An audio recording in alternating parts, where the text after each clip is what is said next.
大家好，这里是 Jeffrey Tech。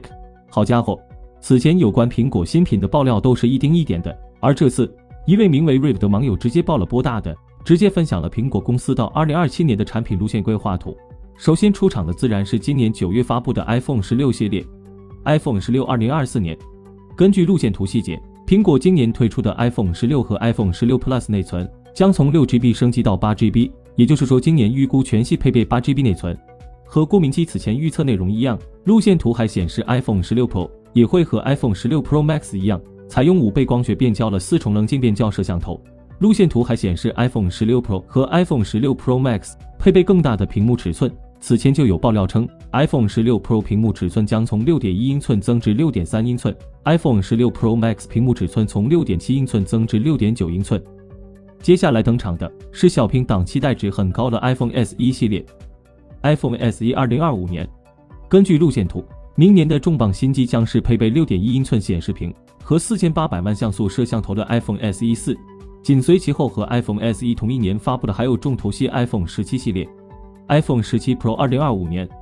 iPhone 17 Pro 系列则是全系标配4800万像素摄像头 12GB 运行内存，包括 OIS 的前置4800万像素 FaceTime 摄像头，屏幕则是采用更薄更亮的 POLED 显示屏，运行内存也提升至 12GB。 值得一提的是，分析师 Jeff Pu 前段时间也分享过 iPhone 17 Pro 系列的消息，他表示 6.9 英寸的17 Pro Max 将拥有更小的灵动岛，如果情况属实，那这也算是外观上的一个大变化了。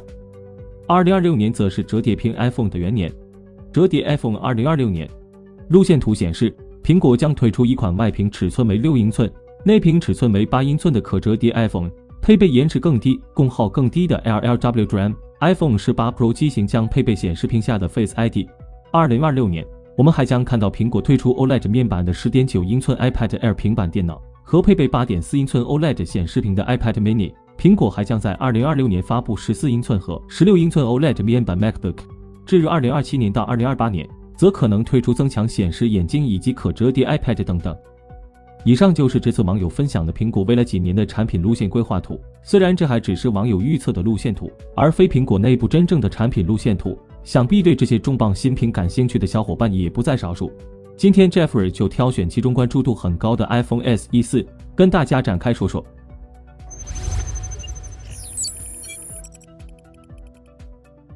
自从 iPhone 12系列推出第一款 mini 小屏手机之后，就收获了一大批小屏手机的铁杆粉丝。虽然苹果取消了 iPhone mini 系列，但 iPhone SE 机型作为平替备受关注。现在这款新机终于要更新了，据悉这款新机在设计及硬件上均有显著改进，内部代号为 Ghost， 预计将借鉴 iPhone 14的外观设计，甚至采用其测试参数进行内部测试。接下来 Jeffrey 就对目前最新的一波爆料进行汇总，盘点新机有哪些新配置吧。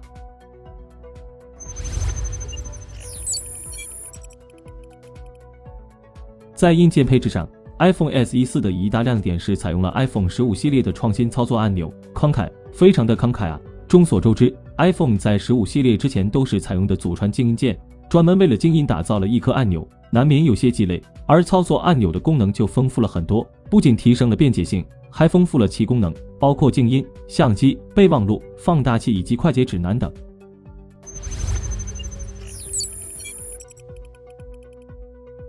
尺寸方面， iPhone SE 4将摒弃 mini 型号的小屏设计，虽然一代青春版只有 5.4 英寸，拿在手上十分小巧 mini， 深受果粉好评，但是无奈机型太小众，销售成果并不出彩，仅占销售总额的 3%。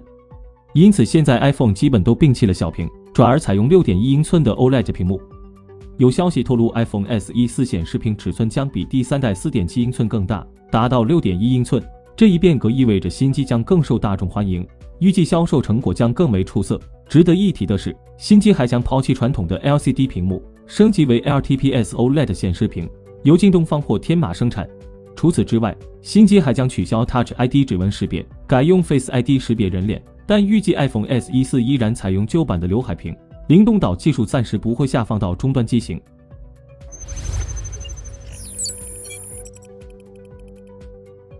在摄像头配置上，尽管 iPhone SE 4延续了单摄方案，但其传感器将升级为与 iPhone 15同款的4800万像素镜头。不过相比3个摄像头的方案稍显薄弱了，因此预计新机摄像功能依旧比较羸弱，较前代无法产生多大的提升，摄像头和闪光灯的排列方式也将沿用第3代机型。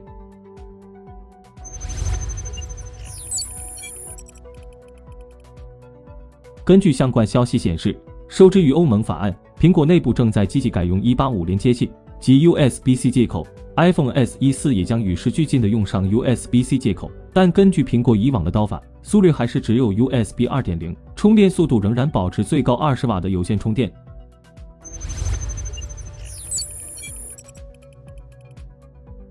iPhone SE 4在以上4个方面基本上可以确定，但关于芯片配置，目前存在一定争议。Preset 声称这款手机将搭载该公司的 A15 仿生芯片，这与 iPhone 13 mini 搭载的芯片相同。也有爆料称新机将搭载 A16 Bionic 芯片，认为 SE 作为苹果的终端机型，可能搭载和 iPhone 15类似的 A16 Bionic 芯片，类似于 iPhone SE 3搭载了与 iPhone 14相同的 A15 处理器。具体情况如何，可能要在发布会上才能见真章。然而 iPhone SE 4虽然关注度很高，但争议也很大。一些果粉认为这款新机的设计过于保守，没有突破性的创新，他们希望看到更多具有前瞻性的技术和设计，比如折叠屏、更先进的摄像头系统等。此外，虽然 iPhone SE 4在配置上有所升级，但相比旗舰机型，其性能和功能仍有差距。在失去原本最大的特征 mini 后，是否还有必要选择这款终端机型，还是入手旗舰机型标准版？这让一些小伙伴开始纠结。Jeffrey 个人觉得